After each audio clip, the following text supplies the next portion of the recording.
Hello guys, কেমন আছেন সবাই? আশা করি সবাই ভালো আছেন। এই যে দেখেন, আমরা শুটিং এর জন্য খামার বাড়ি আছি।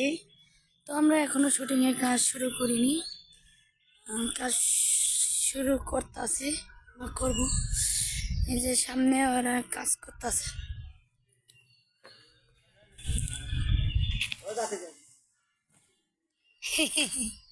আতিক ভাইয়ের সাথে কথা কইছি তুমি যাওয়ার পরে। কি চলতেছে? ভিডিও করতেছি, কি আর চলবো। আচ্ছা আচ্ছা। তুমি এনে কিসের জন্য আইছো? ওই যে তরমুজ কিনি। তরমুজ কিনবা? তরমুজ দোকান তুমি দিতেছো?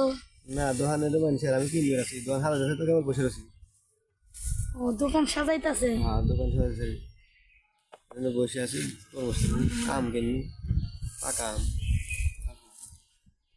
তার মানে তুমি কিনলে আমি খাইতে পারবো? সমস্যা নেই, তেমনি। আচ্ছা, আমার রাইখে রাইখে খাও না, আমার একটু দিও। আচ্ছা আচ্ছা, দিয়ে দিন। হ্যাঁ, পাকা আম না? এই যে আমের দোকান, তরমুজের দোকান, এই যে আমরা এখন এখানে দোকান দিব। আর এই যে আমাদের সোহেল ভাই কিনবো, কিনে আমার খাওয়াবো। ঠিক আছে।